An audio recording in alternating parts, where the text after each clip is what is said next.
time, ang didiscuss natin ay ideal simple Brighton cycle. Ngayon naman, ang pag-uusapan natin ay tungkol sa actual simple Brighton cycle. Meron tayo ditong TS diagram ng isang ideal Brighton cycle. Paano ba natin makikita sa diagram or paano ba natin maigagawa ng diagram ang isang actual Brighton cycle? Pag sinabi nating actual, una, ang compressor, mas kinakailangan niya ang mas malaking input of work. Kaya makita mo sa diagram, meron tayong 2'. At ang point 2', mas malaki ang temperature kumpara sa point 2. Pero makikita mo, same lang yung kanilang pressure. Pangalawa, kapag ang fluid ay nasa combustion chamber na, meron niyang pressure drop na tinatawag. So pag actual, mas mababa ang kanyang pressure. Kaya ang 3' ay mas mababa doon sa point 3.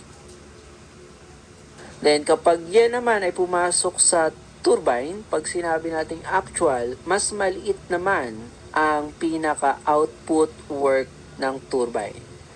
Kaya ang 4' ay nasa taas ng point 4. Yun yung para magiging basehan natin. So pag inalis natin yung mga sobra-sobrang linya sa diagram natin, ito yung mangyayari. Yan na yung diagram ng actual simple Brighton cycle. Pag kinonsider natin yung pressure drop doon sa dalawang heat exchanger natin. Kaya lang, most of the problem naman natin sa actual Brighton cycle ay ganito lang yung diagram. Hindi natin kinoconsider yung pressure drop. So ito ay no pressure drop during heat addition or heat rejection process. Kaya sa diagram na to, ang pressure 2' parehas sa pressure 3 at parehas sa pressure 3'. Then, ganun din sa baba, parehas ang pressure 1 sa pressure 4'. Now, punta tayo dun sa part ng compressor. Okay, para makuha natin ang actual compressor work, itong kailangan nating tandaan. Ang compressor ay nagkokonsumo. Consumer siya. So, pag siya ay nagkokonsumo, i-divide natin ang tinatawag nating compressor efficiency. Then, kapag inayos natin yan, ganito yung magiging itsura. Okay, pwede natin sabihin pag consumer, ideal over actual. Punta naman tayo sa turbine. Yan yung points na involved sa turbine. Ito na may magiging formula. Since ang turbine ay nagpo-produce ng work, producer ang tawag sa kanya, multiply naman ang tinatawag nating turbine efficiency. Then pag in-equate natin to in terms of efficiency, ganyan na magiging itsura. Kaya pwede natin tandaan na kapag producer, yan ay actual naman over ideal. Punta tayo ngayon sa formulas ng actual simple Brighton cycle. Ulitin lang natin, ito yung diagram na pagbabasihan natin. First, heat added. Heat added is MCP temperature 3 minus 2'. Doon lang mangyayari ang heat addition natin. Heat rejected. Heat rejected naman ay magsisimula sa point 4' papunta sa point 1. We have the turbine work, so this is actual na. MCP T3 minus T4'.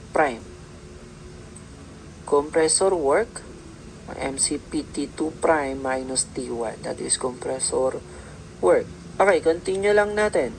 Net work is difference pa rin ng turbine work sa compressor work, actual.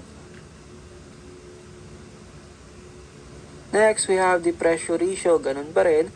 Pressure ratio is the ratio of the outlet and inlet ng compressor. Then, back work ratio. Actual compressor work over actual turbine work. And thermal efficiency, net work over heat added. Ay, hindi na dito pwede ang formula ng thermal efficiency na in terms of pressure ratio. An ideal Brighton cycle operates between 15 psia 60 degrees Fahrenheit and 100 psia 1500 degrees Fahrenheit. Determine the thermal efficiency if the efficiency of turbine and compressor is 85%. We have the TS diagram ng actual simple Brighton cycle. Okay, ang mga given natin ay air, dahil ideal Brighton siya, wherein K is 1.4 and CP ng air is 0.24 BTU per pound per Fahrenheit degree. Pressure 1 is equal to pressure 4, 15 psia. Temperature 1, 60 degrees Fahrenheit. If we make it as absolute, that is 520 degrees Rankine. Pressure 3 equals pressure 2, that is 100 psia. Temperature 3, 1500 degrees Fahrenheit. In absolute, 1960 degrees Rankine. Then, turbine efficiency is the same with compressor efficiency with the value of 85%. Required is the thermal efficiency. For our formula, we will use work net over heat added. Okay, so define natin what is work net. Sabi natin work net is the difference ng turbine at compressor. Kailangan pa natin simplify. De-define ngayon natin ang compressor work. Then, eto naman ang steel turbine, kulang work niyan. At ang QA naman natin is T3 minus T2 prime. So, pag sinubstitute natin yan sa formula natin, ito yung kalalabasan na efficiency natin. Papansin natin sa ating equation, lahat ng terms ay may CP. So, cancel lang P at ito na yung formula ng efficiency in terms of temperatures. Ayusin lang natin. So, check natin sa given kung ano yung meron na tayo. Temperature 3 ay meron sa given. Temperature 4 prime, wala pa tayo. Temperature 2 prime, wala rin tayo. Temperature 1, meron tayo sa given. So, simulan natin sa 2 prime. Ang temperature 2 prime ay nasa compressor. So, ito yung formula natin sa compressor. Ay, de-define lang natin ang bawat isa. Then, both equation ay may MCP. Since division yan, magkakancel lang. At may iwan yung formula ng efficiency ng compressor.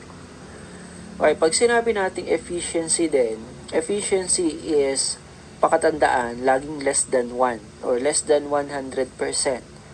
So, dapat ang numerator mas maliit kumpara sa denominator.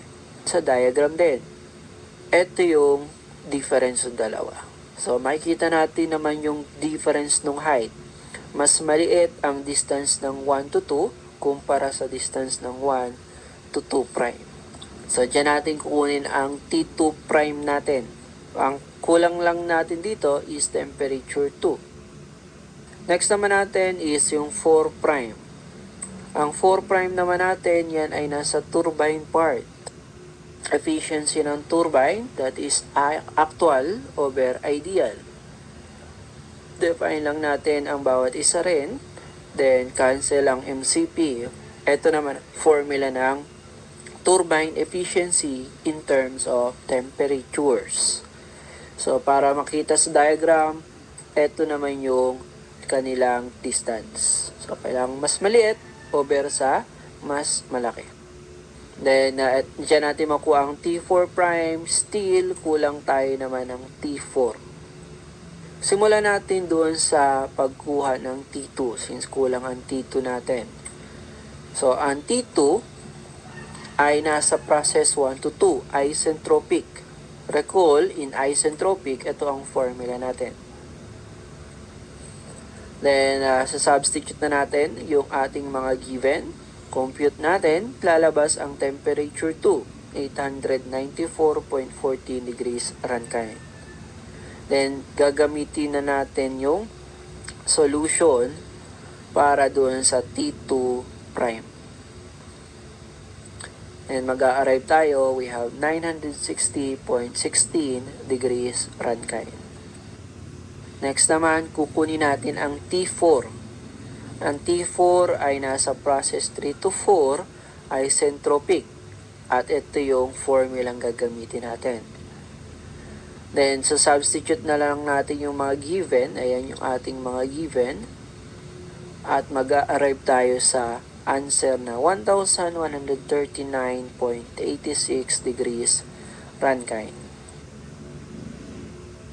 Substitute lang natin sa turbine efficiency. Ito yung kalalabasan sa T4 prime. 1,262.88 degrees Rankine. So, nakuha natin ang mga temperatures, 1, 2, 3, 4.